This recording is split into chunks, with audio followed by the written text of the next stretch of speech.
What I'm gonna tell you now may strike you as a bit outrageous, but I believe we can have a positive singularity within 10 years. Why 10 years? The precise number's not important. It could be 8 years, it could be 12 years, but something on that order of magnitude, I believe, is achievable. I don't know this is gonna happen. None of us can know the future, but I believe it's a plausible hypothesis and an achievable goal. 10 years to a positive singularity, if the right amount of effort is expended in the right direction.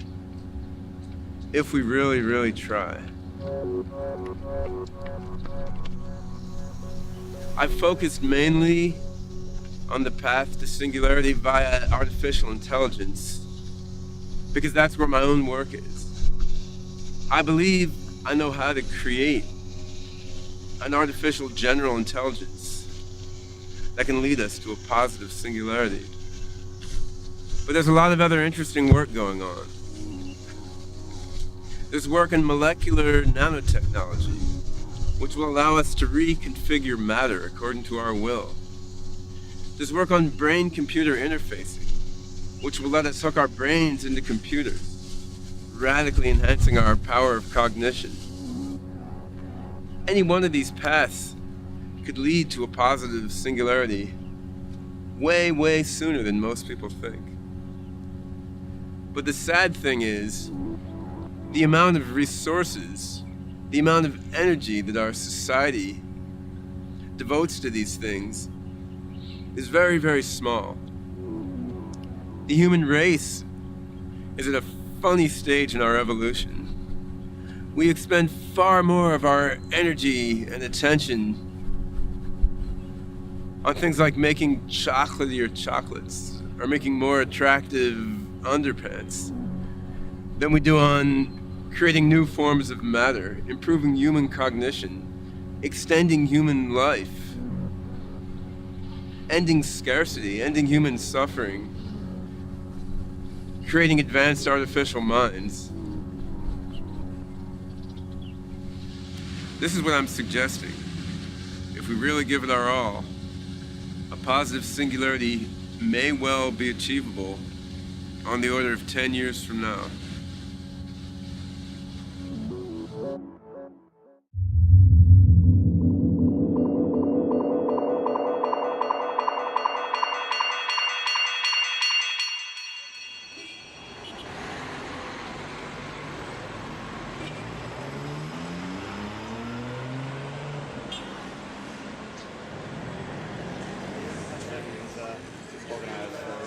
Is it organized? Well, I think you're the chair, right? So someone has to have some views about this matter. Yeah. So I'll go first, second, and third then. All right. So you just introduce yourself? Or? I can do so. Yeah. Okay, great. All right. So good morning, everyone. This is a session on the topic of machine consciousness. So just to give a brief introduction to myself. So I'm Ben Gertzel. I'm from the United States. I'm a mathematician originally. Currently, I'm in the AI software business, and I run an AI startup company called Novamente. So we look at this apparently physical system corresponding to me, the set of relationships in my brain. How do you correlate this pattern of relationships with the subjective flow of experience that I feel and know? We're trying to make systems that are conscious, autonomous, self-understanding in the same sense that human beings are. And you can go through formalizing that mathematically. For now, I'll leave it fairly informal. But AGI, artificial general intelligence, is intended to be contrasted with what I call narrow AI, which is most of the AI work that's done these days. I mean, we thought by the year 2001 we'd have HAL 9000, which are the really human-like general intelligence. Instead, we have this, which is cool, and it's great at doing keyword search. It's not much good at doing anything else. The DARPA Grand Challenge, I mean, we got cars that can use GPS and vision systems to navigate through the desert. Deep Blue can kick my butt at chess, and everyone else's too. I mean, these programs are really smart. They can do really intelligent things, but they're very narrow. They can do particular things in a very intelligent way. If you want to view them as having a certain amount of consciousness, that's all right, but they don't have a kind of very flexible, open-ended theater of reflective awareness like human beings do.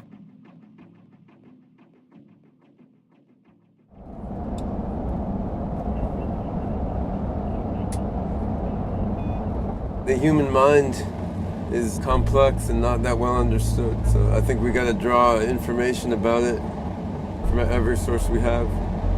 Brain scanning at this point only tells us so much, and computer science only tells us so much, so that there's a lot that can be gotten by introspecting, by observing your own thoughts, and that's a very structured discipline as well.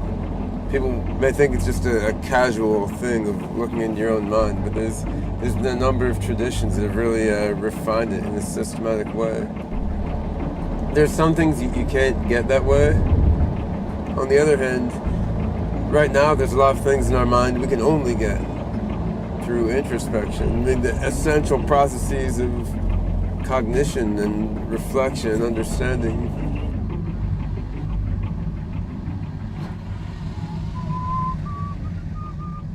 My grandmother and grandfather wrote a book called Cradles of Eminence, where they studied the childhoods of famous people. And one thing they found was that, so the great scientists, they'd almost always had very lonely childhoods. They had no friends, they were isolated. Then they'd had some important person, either a parent or an uncle or a teacher, who interested them in science when they were very young. And many of them were sick in their adolescence. I grew up in my early childhood in Eugene, Oregon, in the early 1970s. So I was surrounded by peace-loving hippie guys with long hair, tossing around weird ideas. I started college when I was 15, so I was quite young, but I studied mathematics. Then until I was about 27, 28, I was doing research scattered in all sorts of different things. When I started my career as a scientist, I was interested in a bunch of big problems, like how to make spacecraft to travel to other stars, how to make time machines to go back in time, and theoretical physics and simulating immune systems and artificial life, how to make people live forever, and how to make thinking machines. So I figured I could solve all these at one time, but that proved significantly more difficult than anticipated. So in my late 20s, I focused like 80% of my time on one thing. I'm trying to make thinking machines. By and large, when I've talked at machine consciousness conferences, when I've talked about consciousness and subjective experience with AI programmers and AI scientists, most of them are fairly materialist in their outlook.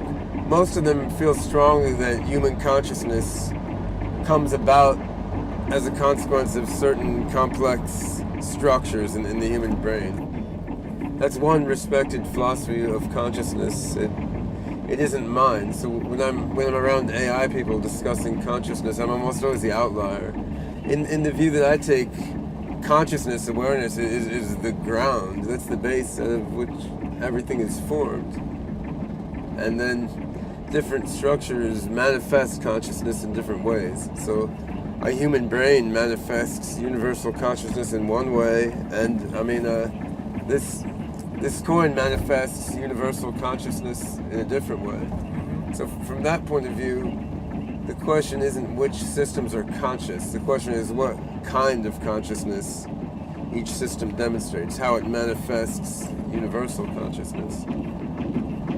That's a very eccentric view for an AI scientist, and I'm usually in a minority of one when you're around AI people. On the other hand, if you're around Buddhists or people from other analogous spiritual traditions, they just take this for granted. Their attitude is, yeah, of course, it's obvious. Awareness is the ground out of which everything springs. panpsychism is second nature to them.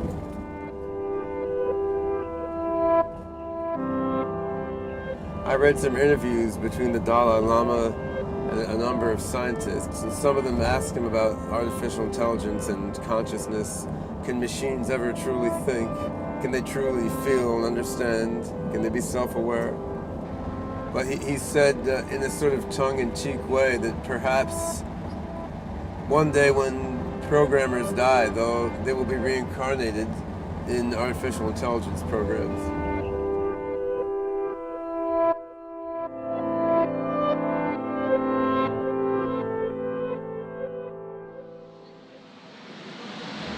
I'm going from Hong Kong onto Xiamen in China. In Xiamen, I'm working with my friend Hugo de Garis on a project called the Conscious Robot Project. Hugo works on genetic algorithms, and I've worked more on advanced cognition and learning systems. So we're looking to combine my AI stuff with Hugo's AI stuff and control a little humanoid robot. Singularity in 3 weeks. Singularity or bust. I've set up a machine. If we don't have the singularity in 3 weeks, it's gonna blow my brains out. It's quantum suicide. So only in those branches of the multiverse where we achieve the singularity in Xiamen will we continue to exist. Otherwise, we'll be dead. So it should be a busy few weeks. We're at the airport.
There's tons of money here. The opportunities here are just amazing. Fujian province is pouring money into computer science and software, and we are hoping to tap into some of that money to make this part of the country an artificial general intelligence center, or an artificial brain, artificial mind center for China. And if we can attract enough foreign, non-Chinese talent, maybe even the world.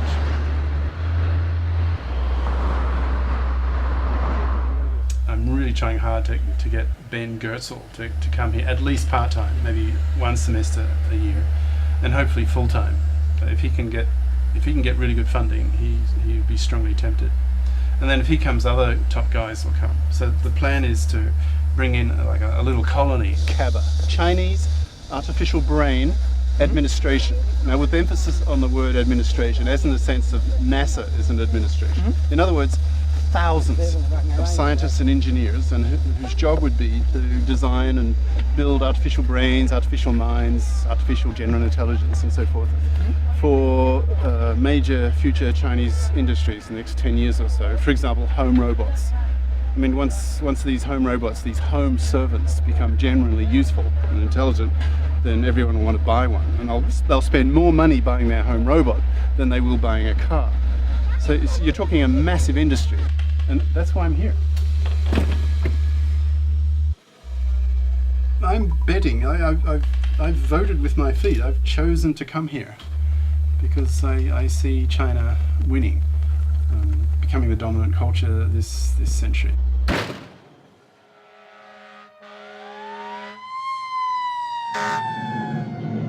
America is not growing, and America is getting fat. And America is getting more and more conservative. I mean, cultures rise and fall. And my feeling is America peaked more or less in the 60s. I think, like, for example, when Armstrong was putting his first step on the moon. That was pretty well the apex of American dominance. So I see China very much on the rise, and China seems willing to foot the bill. The president of my university is keen on this idea. Like he's keen. So the next step in the next few weeks will be to try to get the provincial politicians involved. And if they get enthusiastic, then it'll happen.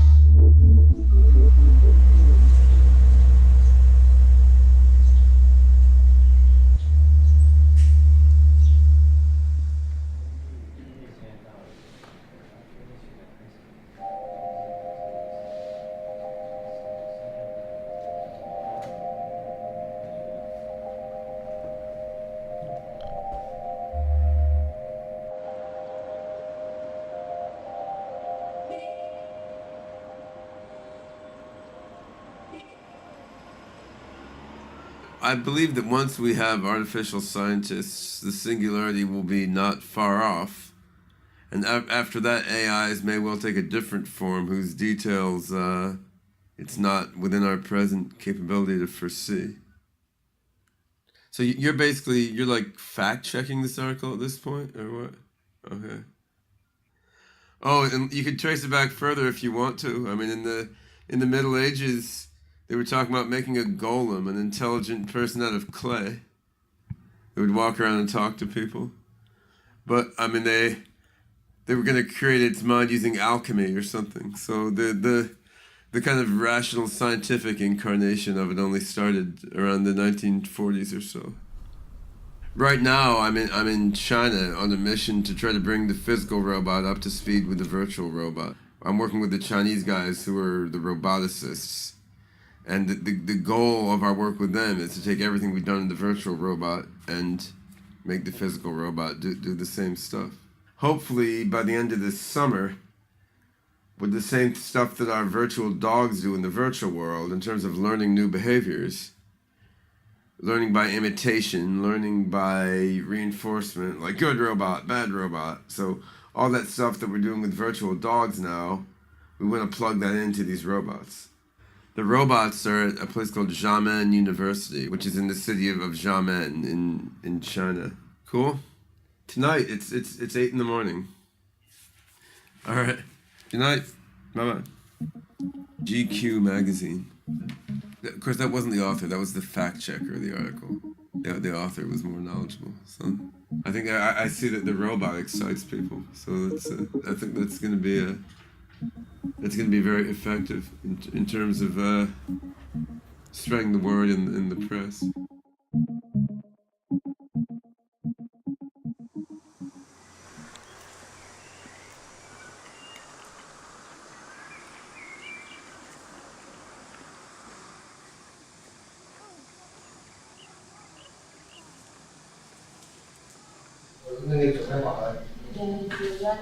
It's ready? Okay.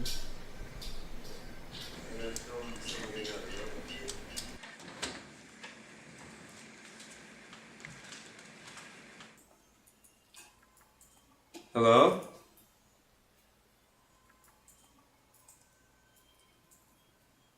Well, hello there. My name is Ben. Nice to meet you. Nice You to... have an unusual name. Do you mind disclosing your gender? Not right now, thanks. I understand. Turn right.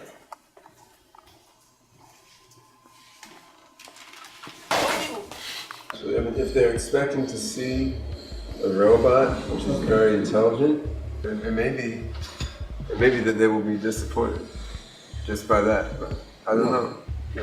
We'll see how it goes.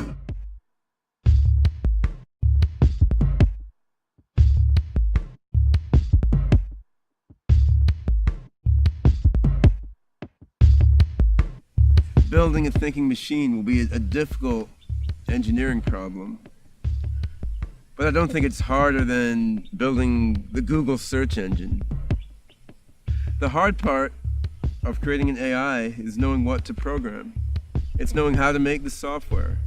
It's understanding how the mind works. Most of the time I've spent during the 20 years since I got my PhD, since I've been working toward creating artificial general intelligence. Most of this time has been spent just understanding cognition, creating mathematical and computational models of how thinking works. Of course, there's a lot of detail here, but at bottom, I believe the mind is a pattern recognition system. A mind recognizes patterns in the world around it. A mind recognizes patterns in its own actions, patterns regarding which of its own actions will lead to which outcomes. Most critically, a mind recognizes patterns in itself.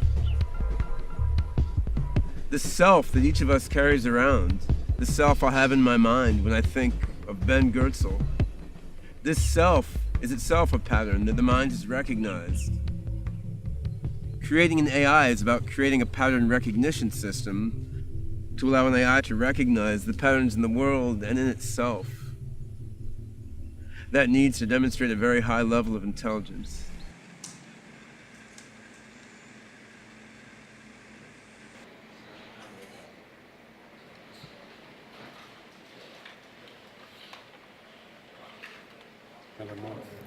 So is this thing, is it,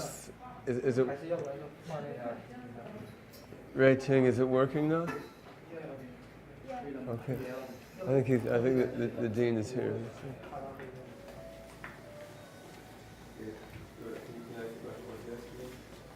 Hello again. Hello? What would you like to talk about? Robots. I do not understand that. I will become smarter as I grow older. You are stupid. I'm smart. How smart are you? How smart is a computer program? And I find the mere suggestion insulting. Go forward. Do you think your plan will succeed? I hope my plan will succeed.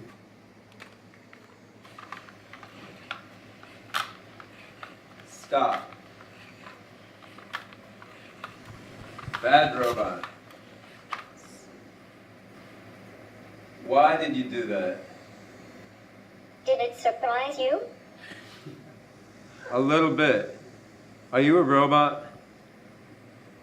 Am I a robot? Maybe. Am I a robot? Really? Am I a robot? You tell me. I think a lot of people are. Go back.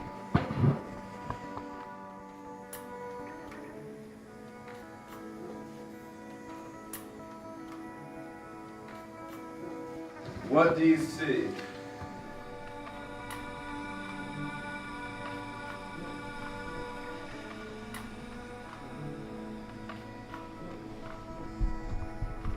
Are you a robot?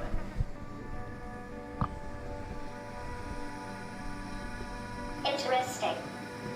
I like to socialize. Why do you like to socialize? I had a lot of good experience with the socialized good robot. Go back. Go forward. Go where? Go forward. How? Why do I exist? Because I created you. Interesting explanation. No, you didn't. Why do I exist? It is all part of God's plan. What is God's plan? That's the initial design plan. What's the final design plan? This design permitted more complex experiments. Is our universe an experiment? This fits the universe is all of us, is the opening at the center of the universe. That's very interesting. Goodbye for now, robot. See you later, Ben. If we can do that this afternoon, that would be great.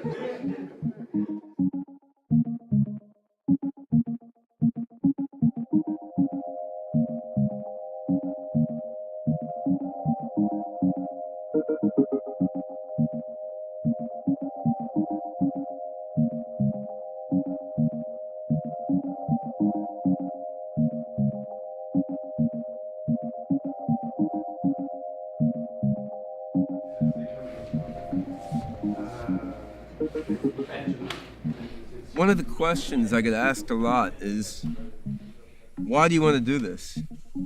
Why not just be contented with life the way it is?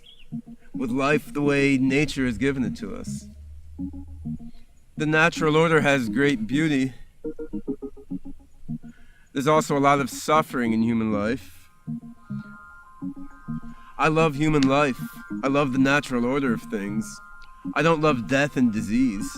I don't love all the limitations on my mind and my life that are placed on me by the human body, but by the human mind, by the limitations that I was born with. This really illustrates one of the advantages AIs have over people. We're stuck in one body. An AI can have as many bodies as it wants. You could have an AI in one robot body. You could have an AI in 100 robot bodies. You could have an AI in 1 million computers all over the internet, sensing things from weather satellites, sensing things from webcams, sensing things from scientific instrumentation. We don't need to think about AI minds as imitations of the human mind. The scope of their interaction with the world can be much, much broader than that. People have this idea that computers, robots, somehow have to be cold and impersonal and uncaring. I don't see why that's true. I believe we can build artificial minds that are more caring, more compassionate, have better and more stable goal systems than any human being. Once machines can think better than us, all these other technologies will develop faster and faster. Instead of humans developing micro machines, nanomachines, brain scanners, artificial organisms, superhuman minds will be doing this science. At that point, human beings are no longer in control. It's a scary thought, but it's also an exciting one. One thing is for certain, it's not going to be boring.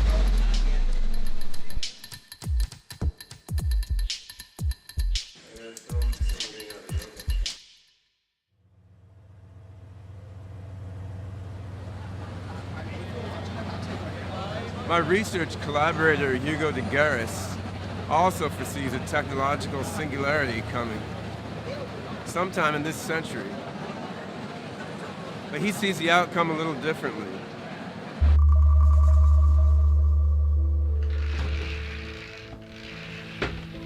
My artificial brain lab and similar labs, in a sense, we are the problem, because what are we doing? We're creating artificial brains that will get smarter and smarter every year. And you can imagine, say 20 years from now, people will be spending a lot of money on their home robot. And then 2 or 3 years later, they'll buy another one. They'll upgrade their home robot, and they'll notice that their new one is smarter, it has richer vocabulary, it remembers better, it has better logic, and so on.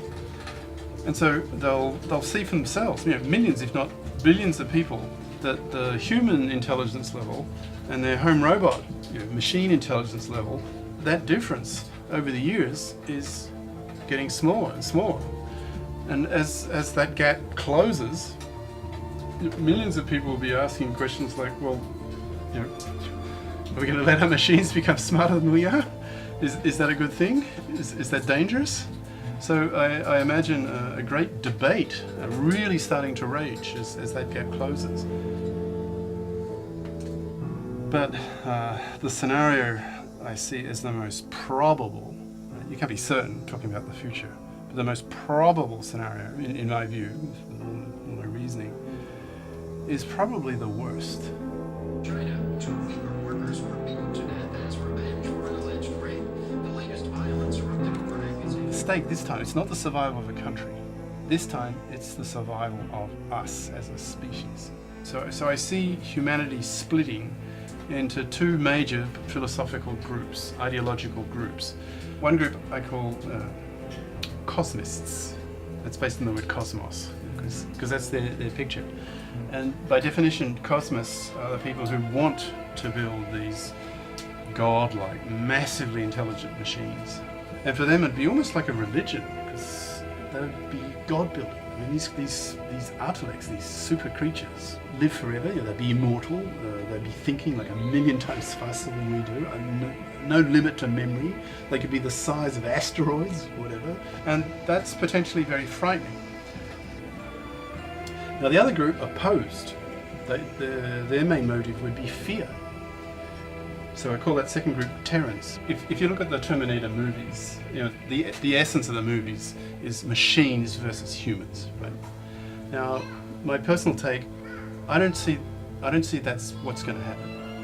This Artilect war is not between the machines and humans.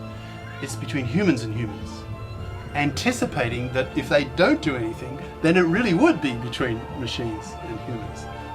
So in a sense, you could say the Terminator movies are educating the Terrans. I mean, it sounds like science fiction today, but at least amongst the techies, the guys who think about this, it's getting taken more and more seriously, because we're getting closer and closer to it. I mean, we'll have intelligent home robots in our homes in a decade, pretty much. It's close. So if there's a major war, the most passionate war we've ever known, with late 21st century weaponry, then we're not talking millions getting killed. Like last century, 20th century, it'll be in the billions killed. You can draw a graph, but that's a sizable fraction of the population of the Earth. So it's incredibly depressing. There are times when I feel I'm glad I'm alive now. I'll probably die peacefully in my bed. But I calculate my grandkids will be caught up in this, and I won't. And I say, thank God, I won't see it. Each person is going to have to choose. But because it's a binary decision, it's not fuzzy, you build them or you don't build them, right? It's black and white. So everyone has to choose. So I just chose Cosmist. Fully conscious that maybe, can't be certain, but maybe the price of that choice is ultimately maybe humanity gets wiped out. Yeah, it's scary. It's frightening. Because if we go ahead and actually build these godlike creatures, these artilects, then they become the dominant species. And so the human beings remaining, their fate depends not on the humans, but on the artilects, because the artilects will be hugely more intelligent than them. I mean, if you're a cow, for example, and you have a very nice life, and you eat all this grass every day, and you get nice and fat and happy, but ultimately, you're being fed for a reason, right? So these superior creatures, at the end of the day, take you to a special little box, and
course I want to help people. I don't want harm to come to anyone. I want good things for myself, my children, my friends, my colleagues. I think I have the same desires for good things for humanity as everyone else, but I don't pretend to know what's going to happen, even though I know what I would like to happen. This is just going to be a completely revolutionary break from anything that came before. I don't really think it's comparable to inventing fire or guns or writing, or even comparable to prior revolutionary changes in human society. This is the notion of the singularity, where Werner Vinge viewed the singularity as a point beyond which we just can't predict what's going to happen. It's an unknown. And I think it's an even bigger unknown than the civilized world was to tribal humanity. I think we can understand moderately well the risks and benefits during the period leading up to the singularity, and we can intelligently manage what happens then. But once you've created AGIs that are vastly more intelligent than humans, no, I don't think we can predict in any detail what's going to happen then. And I'm doing what I'm doing, and it's what feels natural to me to do.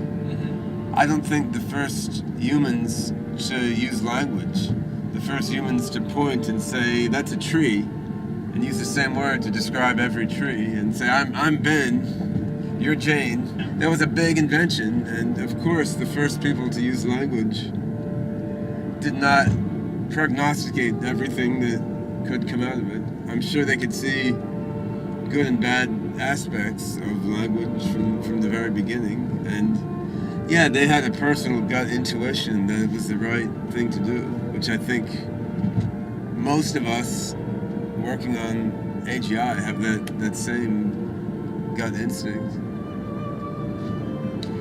I think pursuing AGI is not so different from many other human pursuits, in that it's driven by a whole complex combination of individual and social motivations.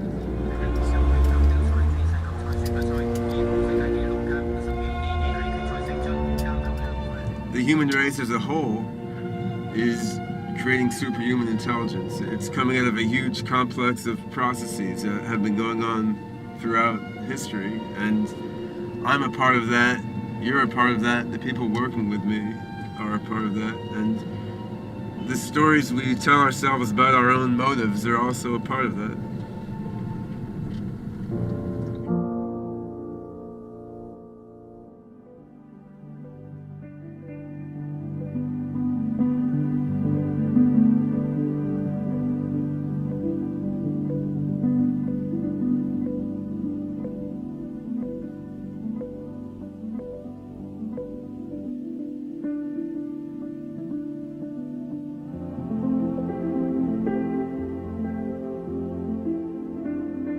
I find working with the Chinese, yeah, they definitely have a different attitude on things.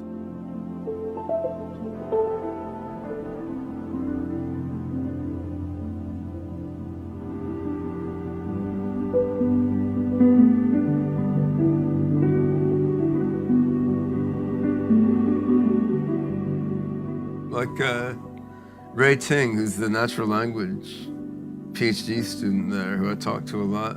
She gets everything I say before I finish saying it, even though her English isn't that good. You like that? Yeah, he's so cute. No. Sitting the robot there. He doesn't look comfortable. Oh.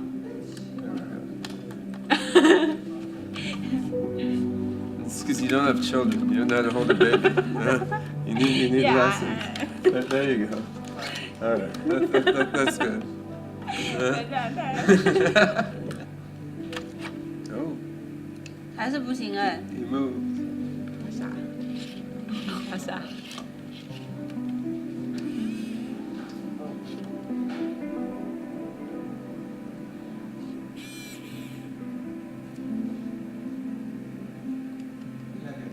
He doesn't have much cognition yet. Do you have cognition? What does that look on your face mean? He understands so much he doesn't want to say anything. Yes, of course. It's becoming intelligent. His first word is fuck you. Yeah. Oh, it's broken. Oh my god. Yeah, it seems broken. Ah. It's broken. You broke it. You broke it on film. You recorded breaking it. So, do you think this robot will ever become as intelligent as you? Maybe. Maybe. What do you think? Will there be a war over species dominance? I think. Sorry. Which side of the war will you be on? The side of the robots or the people? Both. Both. If I can. Alright, that's a good answer.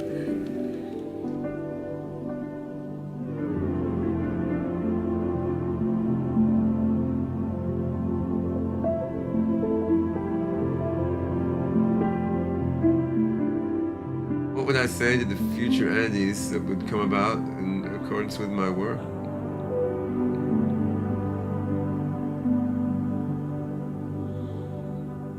I mean, I don't know that I'll have anything to offer a superhuman AI mind in any sense. I mean, let's say the Australopithecus who gave rise to me eventually. Or a great ape that gave rise to me. What lesson is that great ape gonna have to transmit to me? Like, yeah, bananas are really good. Or, I mean, you know, when you go out on a tree branch too far, be careful. The tree branch might break. Or would the great ape even give me a message like, you know, value your children because you're gonna get old one day and they're what you'll leave behind? It's questionable to me whether we have anything to add to these beings. People pray to God probably more for the impact on their own psyche than on what God is going to say back to them.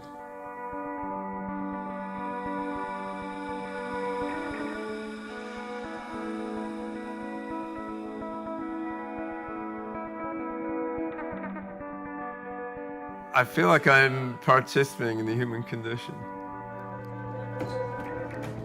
I mean, I'm married, I have 3 kids, I hike and backpack all the time. I don't feel like I'm missing out on the human condition.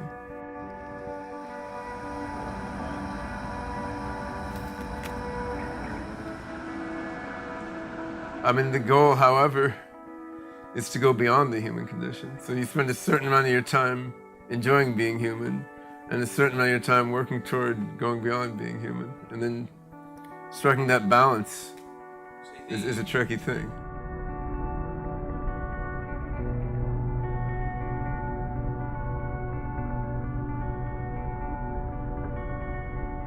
It's true, before having kids, I was more adamant that I wanted to be immortal. And now, having kids reduced my fear of death dramatically, which is just everyone's genetics. It's not unusual. Right?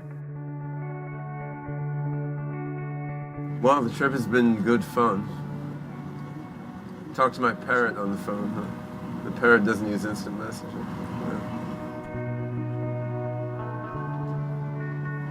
My oldest son, Zarathustra, he's studying mathematics, but he's also done a bunch of computer science and taken a class in AI. So yeah, it's possible he'll join me on the AI project one day. Or maybe I'll join his AI project. Joining the family business. You never know.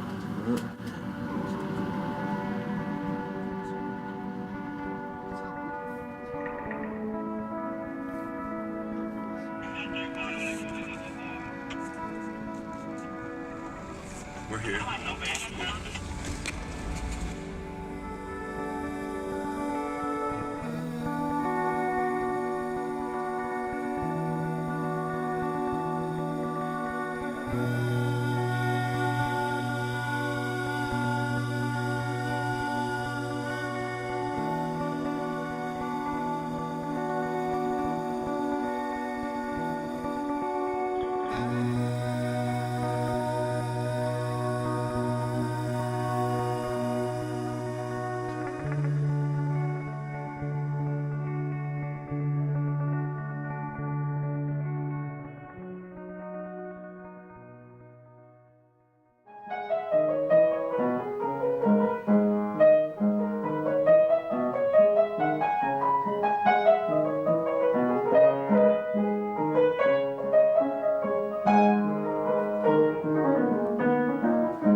sign the hotel, yeah. Okay, sorry. Sorry, yeah. No problem. Sleep, okay? Take care. Yeah, it's only 8 in the morning.